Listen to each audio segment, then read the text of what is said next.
All right, Kev, welcome to the inaugural uh, Eddie and Kevin untitled recap show of the Kirk and Riggs untitled golf gambling show, um, a spinoff of the Kirk Minahan world, hopefully.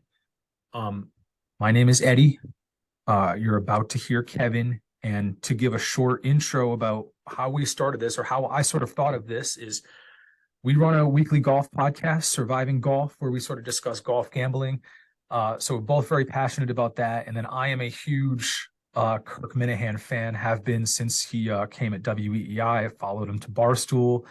And then in an interesting sort of dynamic, Kev is vaguely familiar with Kirk, but really hasn't listened to the show. So it's actually going to make out for what I hope is an interesting test and an objective view of some of the situations that come up on Kirk's show.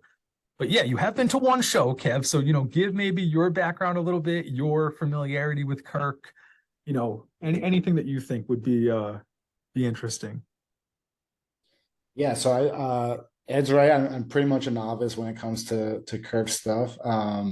I did not know that this golf show with Riggs was a thing. I don't watch a ton of or listen to a ton of Barstool stuff, but I'm generally like vaguely familiar with the stuff that they do. So I was happy to hear that they had a show like sort of doing this kind of stuff, and I'm impressed very much so with Kirk, especially his golf knowledge is incredibly impressive.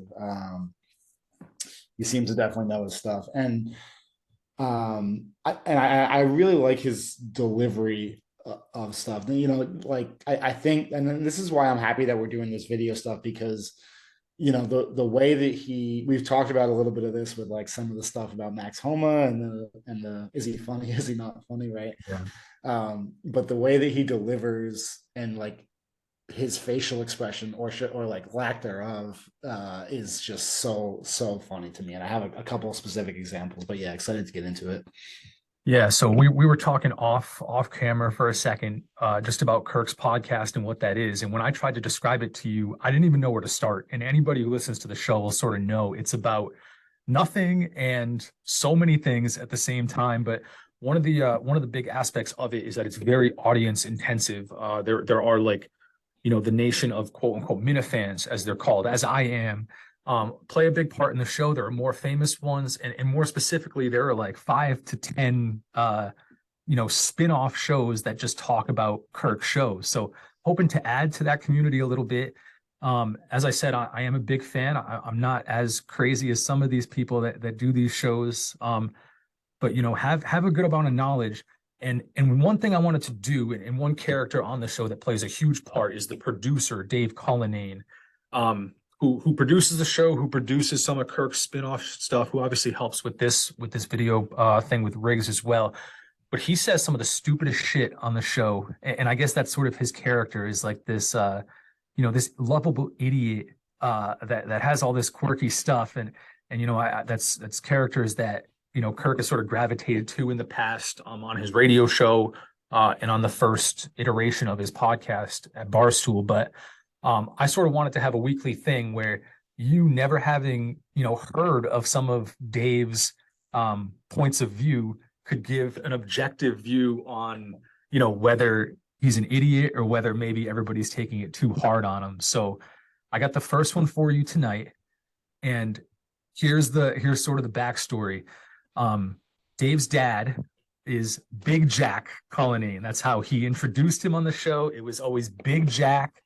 His dad is a big dude. He wears his shirt off in the house. Big stomach, as he sort of was talking about it. Never asks for help, fixes the car. A man's man.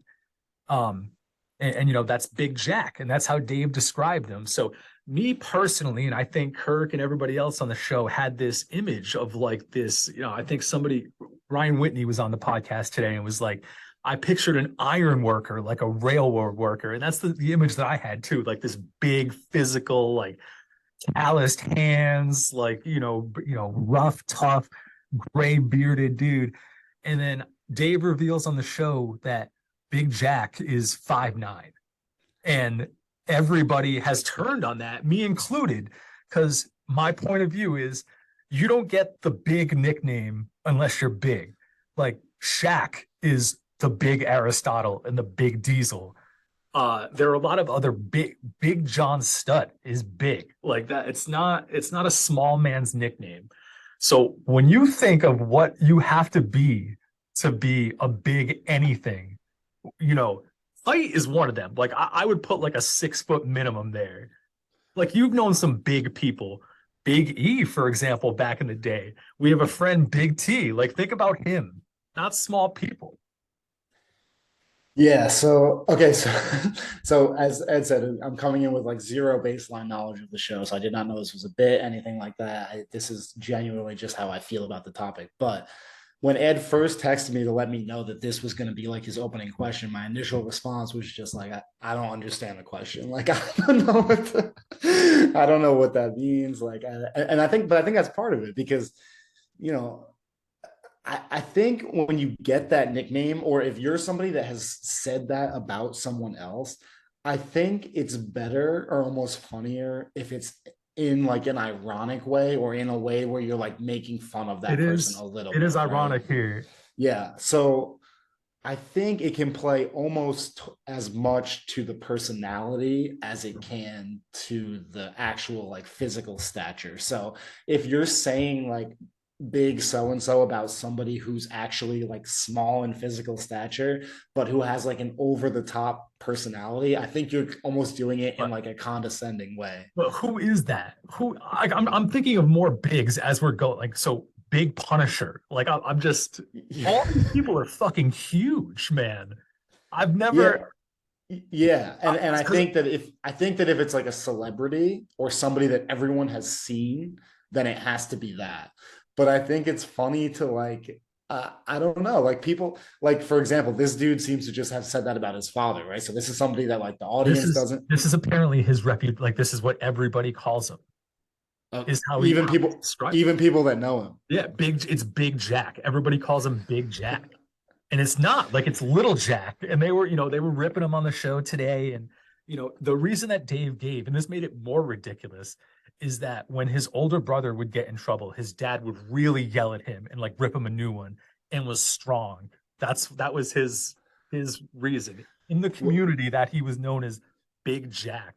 And Was the other brother's name Jack as well? Like was he a I junior? I don't know. Okay, I because don't know. that I could see too. Like sometimes it's just like a distinguishing thing. Like when you're growing up, like my dad has the same name as me, so like obviously just to distinguish, sometimes you get that name as well. But yeah, I think it's something that can be uh something.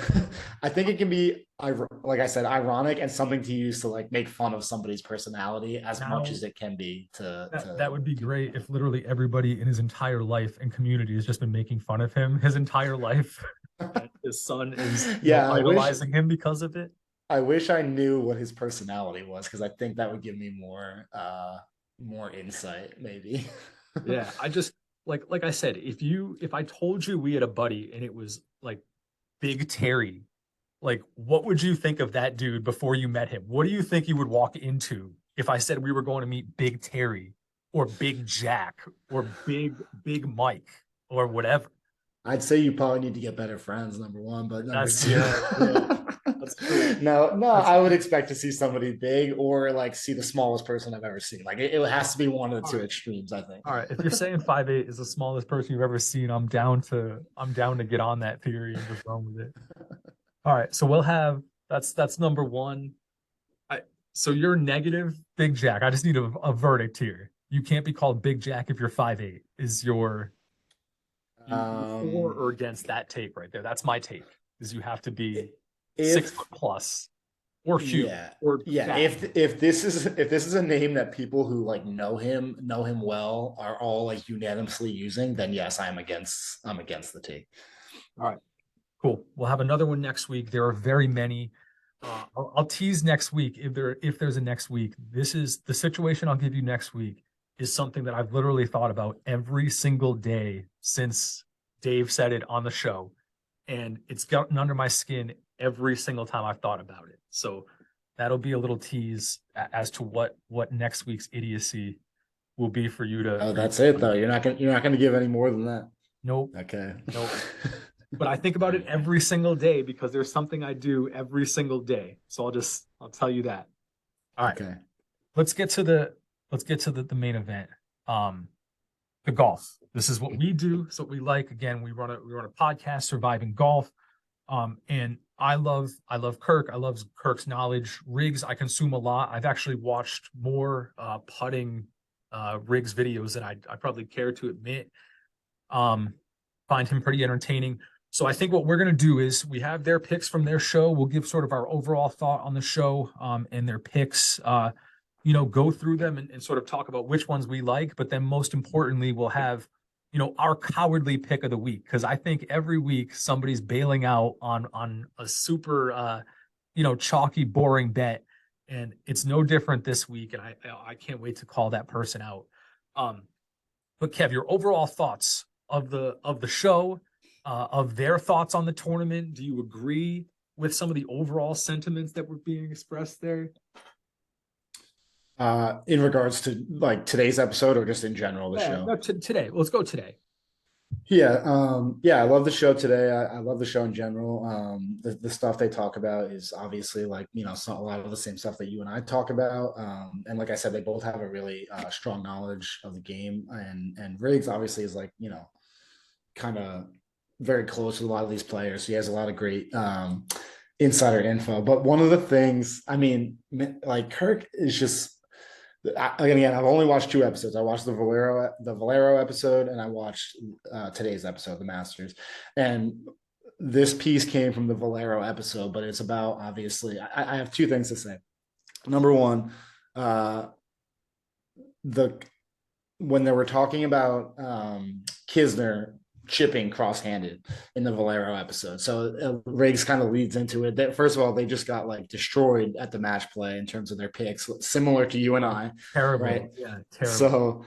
So he Riggs leads it off by he goes hand up. I didn't know Kisner was chipping cross-handed, and Kirk just goes, "Yep, that's why you're the best," and literally like deadpan, like he interjects like I would say Kirk, but he does it in a way that's like so short and quick and just Yeah, nothing on his face. yeah. I don't think like he even meant it to be as funny as it was, but I was just dying laughing at that piece. And the other piece, I only watched two episodes, but I think I did have to hear Kevin Kisner's name at least 8 to 10 times. Like It's a we lot. understand that A Kisner is lot. a barstool guy, like he's provided you with content, but I do not believe that his game. Like I watched the Valero episode and I see Riggs open up with like the Kevin Chappell bet as well, and I'm just like, oh my god, like here we go. Yep. Like we understand these are your guys, but then okay, I was a little too harsh off the bat. I saw all the picks, I saw the knowledge, and it's definitely a show I'm going to be listening to regularly now. So I'm definitely a fan. Yeah, if you don't know, Kirk is a huge asshole in the best way possible. Like it's just great. Rip up everything that's sort of off or too kind. Like the Kisner stuff, he always gets an eye roll or sarcastic comment and should, because it's just like, all right, like you said, we get it, dude. We get it. It's a barstool dude. Um, but let's start with Kirk's picks this week. I guess out of the two for me, I'm gonna be Kirk most weeks, but you're gonna notice this week's I'm super on Kirk's side. Like I just don't really like where Riggs went. But Kirk went on Justin Rose as the top British/Irish player, which, as he described it, is you're basically betting that Rory has a bad week. And if you're doing that, I think that's a pretty good way to do it. Rose is a sneaky good pick this week. Sung Jae Im, top 10, which I like as well. Fits to miss the cut is something that we talked about as well, and something that I really like. I can't believe it's 280, and it was actually good to see Riggs get a little chippy because Fitz is a Dan Rappaport guy who just got to Barstool, like, and they sort of mocked it too, like they're obsessed with the Those two notebook. guys Like have a lot of Matthew Fitzpatrick hate. it's yeah, I was it's just, surprised to see that as well. dude, it's a lot. That dude Rappaport kisses his ass like really bad. Like in the Netflix show too. Like it's just a little worshipy. And yeah, I was glad to see them sort of rip him up a little bit. And he's been playing like shit. So we have to, it's a sharp play. And that Hideki top 10 and Tony Finau outright. And then of course the the pick with the heart that won't be to the official record is Freddie Couples top 40. Yeah, so your thoughts on those picks? Which ones do you like? Which ones don't you like? And then yeah, what do you think about the Fred Couples top 40 selection? You gonna go with that one?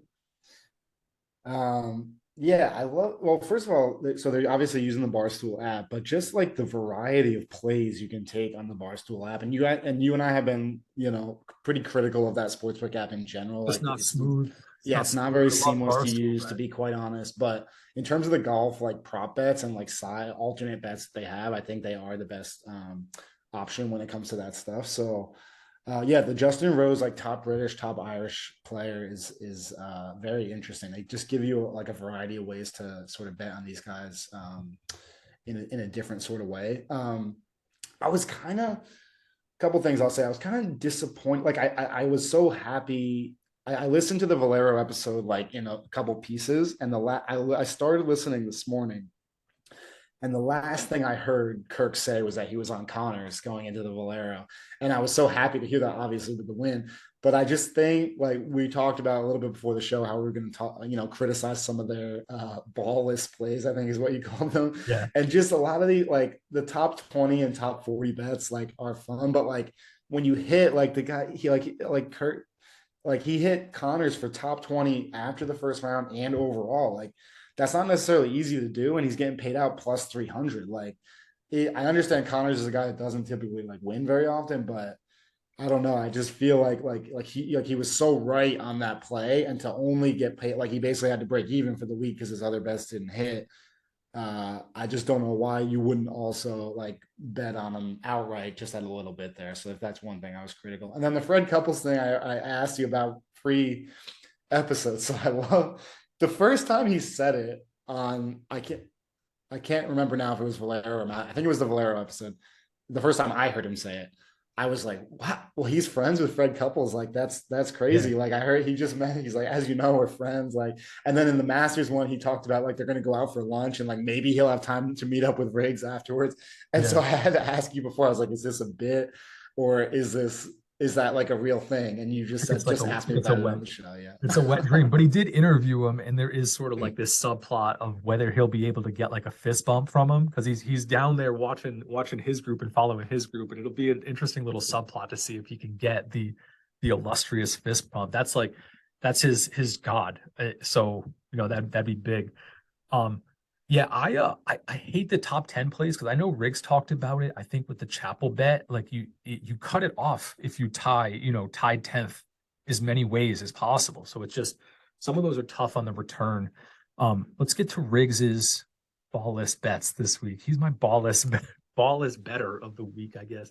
J Day top 10, Tommy Fleetwood top 20, Chris Kirk top 30, Max Homa to win, which I have thoughts on, and then Spieth, Thomas and Homa to finish in the top 20. So I actually was sort of intrigued by the Spieth, Thomas, and Homa top 20 bet. I thought that was decent value on that bet.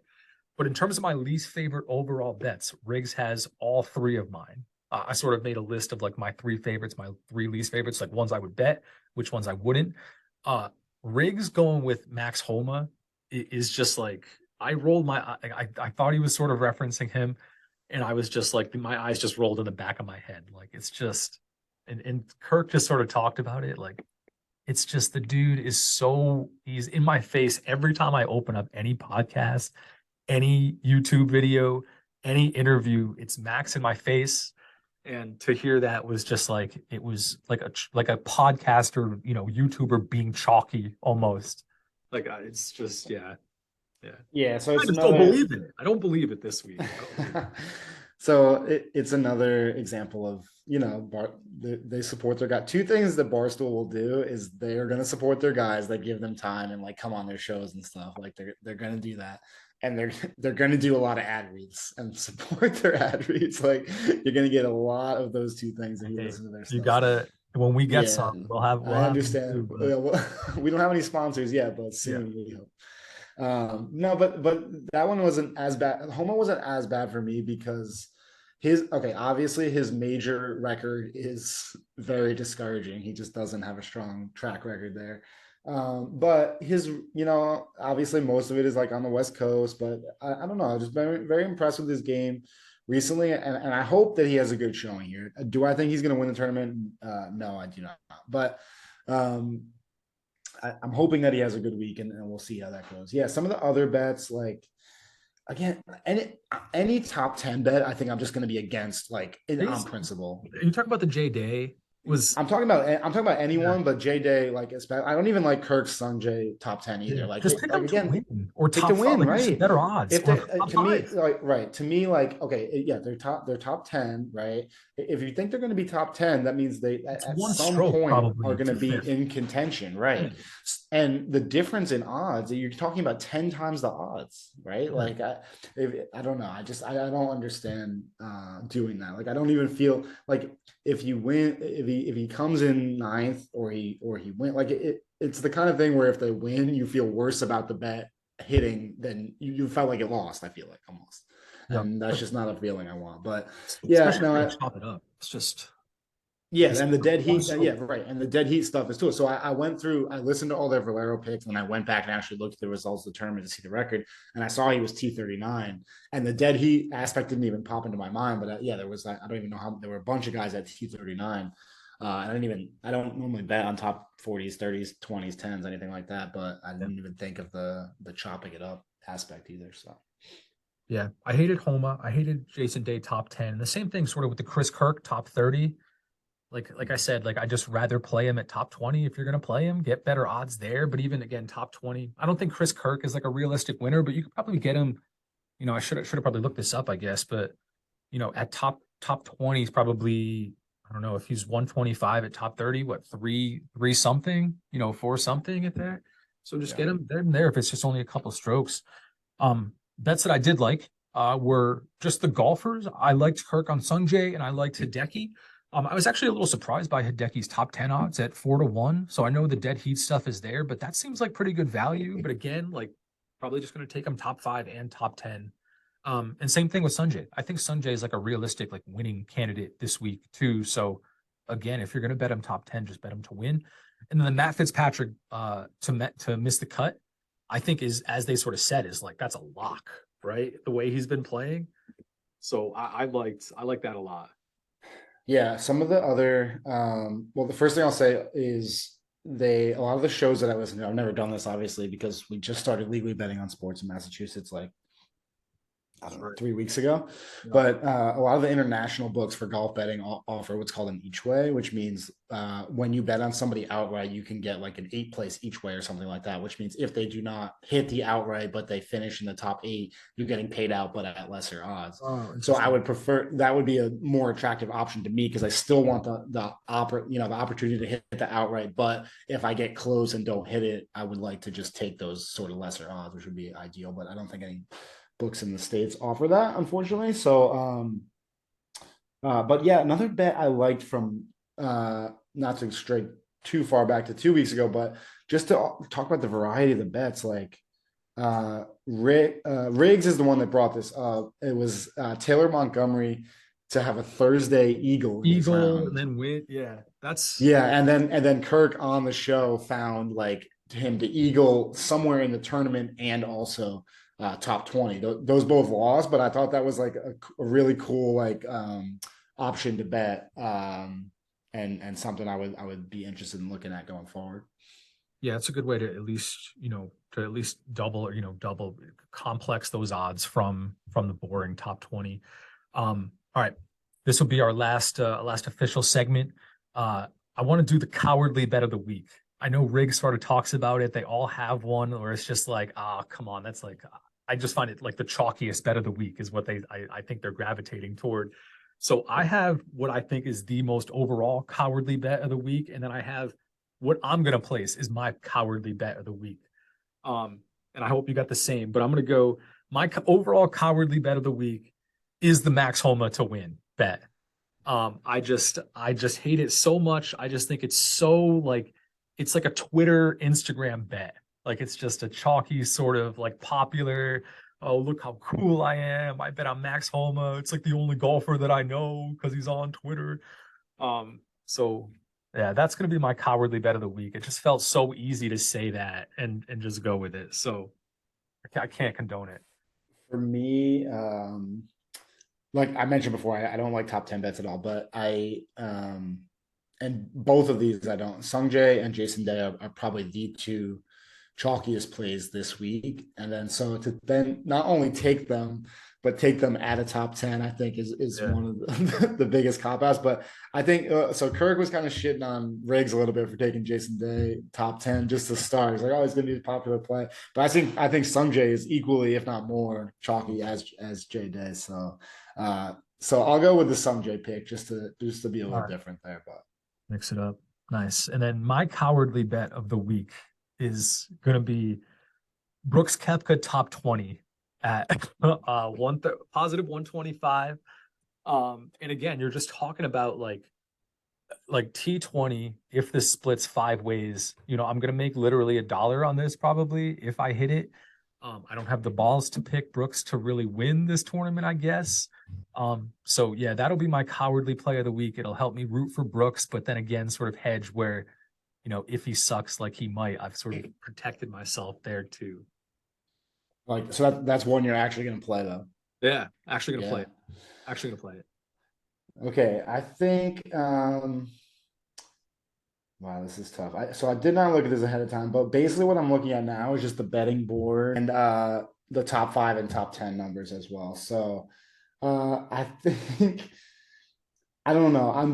This is very much against, I would say, my brand, but I'm really going hard on Rory this week. I picked him for our That is pool. super chalky. Wow. It's Okay. All very right. chalky, That but qualifies.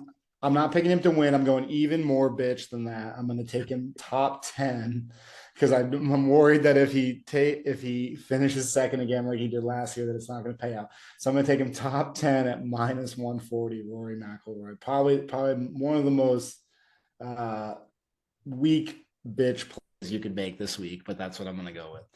All right. I like that. I like that a lot. All right.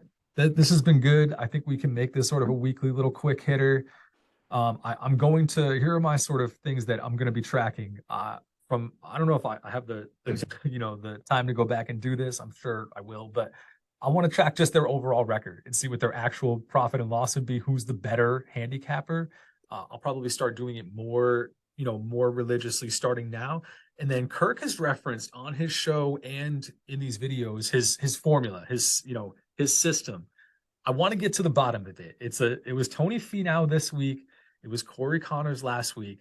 I know he mentioned bombers this week, but I don't really know. He's not a Finau guy. Like he doesn't really gravitate toward like the dudes that are loved by everybody. So I'm interested to see, especially with his critique of Homa, sort of not having the major medal to contend. Like that's sort of been Tony's thing too. So I, he even talked about it. It's just hard to see Tony in the green jacket. It's just I love the dude. I hope he wins, but that was sort of really out of left field for me. So I'm gonna try to track down what this formula is and crack the code. Yeah. So, right. Obviously, I mentioned I only listened to the two episodes, but I tracked, they each had four bets on the Valero one. So Riggs went 2-2. So for like a small profit there, obviously they're betting all plus money. I don't know if they're betting like the same unit size on all of them, but Riggs made a little profit. And then I think Kirk, assuming he bet the same amount on all his, pretty much broke even because he hit the Connors T20 and then lost the other three. So not too bad at the start. We'll see how they do for the Masters. Cool. All right. First episode of the Unnamed Minifan recap, Kirk and Riggs Unnamed Gambling Golf Show video. Again, Surviving Golf Podcast, Eddie and Kev. Thanks a lot. We'll see you next week. All right, thanks, Ed.